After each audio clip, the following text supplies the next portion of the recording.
What to do when your engine overheats. First, what not to do. Don't panic. Get to the side of the road or a safe spot quickly. Don't try to open your radiator cap. The pressure that builds up inside your cooling system should make the cap difficult to open, not to mention hot, and if you do open it, it can also throw boiling coolant all over you, resulting in severe burns. How long does it take for a radiator to cool? Usually, waiting an hour is sufficient. Engines overheat for a number of reasons: problems with the thermostat, a faulty water pump, failure of a radiator fan, or a clogged radiator, and that's just to name a few. Your engine maintains a lower operating temperature by the cooling system, which includes hoses, a radiator, a thermostat, and various sensors that report to the engine control module, the computer under your hood. Any failure in any one of these things could cause the engine to overheat. These are three of the more common causes of cooling system failure. Failed thermostat. The thermostat is a simple switch that reacts to heat. When the engine is cold, it remains closed, keeping the coolant in the engine. As the engine heats up, the thermostat opens and allows the coolant to flow into the radiator. If the thermostat is stuck closed, it can cause your engine to overheat because the refrigerant is trapped in the engine. Swapping out a thermostat is pretty easy.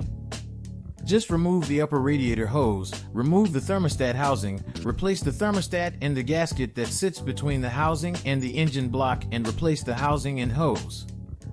Thermostats, in most cases, will cost you less than $20. Lack of coolant. While your engine is cold, take a look at your coolant reservoir. If you don't have enough coolant in your engine, it will overheat because there isn't enough liquid to carry the heat away from the combustion chamber. The source of the leak might be obvious, especially if you found puddles of antifreeze under your car as it cools, or it might be internal. If there are no leaks, check your oil. White or milky oil is a sign that you've blown your head gasket and the coolant is leaking into your engine oil. If there are no detectable leaks, you have enough coolant in your radiator and the engine is still overheating. You can also try including a coolant additive the next time you fill up your radiator. These lower the running temperature of your coolant, making your engine run up to 10 degrees cooler, preventing overheating. Internal clogs. Just because your radiator looks okay on the outside doesn't mean the coolant is flowing freely.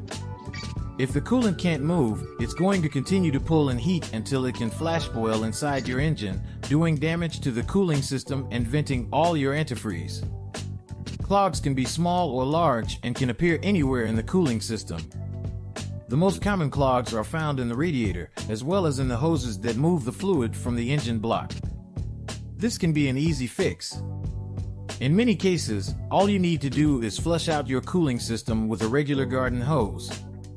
Radiator flush can also help because it adheres to the particles that can gather together and create clogs. Newer cars are designed to shut off to protect your engine in the event it overheats, which can leave you stranded in the middle of the road if you're not careful. Here are a few things you can look at if your engine starts overheating. Are there any leaks either in the radiator, the hoses, or the seals? Once your engine cools and the coolant returns to the reservoir, is it at the proper level? Locate your water pump with the engine running. Is the pulley spinning freely? Is the belt spinning the pulley properly, or is it slipping? Are your radiator fans spinning, or if the engine is overheating, the fans should be spinning to try to cool the engine. If a quick inspection of the engine doesn't give any information, the problem may be harder to determine and might take a trip to your local garage. Engine overheating often occurs from radiator trouble. Fortunately, this repair is relatively easy to DIY on many older vehicles, although newer models may require mechanics with specialized equipment to work on some engines. Sometimes, you can get away with simply swapping out the cap, which you can pick up for a few bucks at your local auto parts store.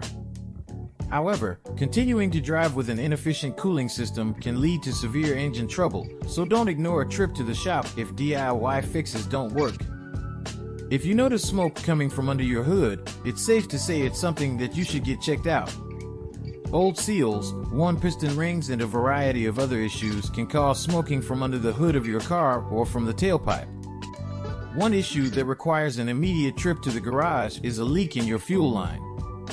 Gasoline is a highly flammable and a single spark could cause fire. If it's sprayed around your car's engine, a fire could erupt and burn to an impressive size or explode. If this occurs, immediately pull over, exit the vehicle and get clear. Is the smoking engine always dangerous? Look at the smoke color. Black smoke causes the most concern. It means there is raw fuel somewhere there shouldn't be. You're better off calling a tow truck.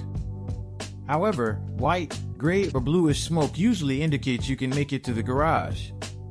White smoke indicates a coolant leak from a faulty gasket or lines.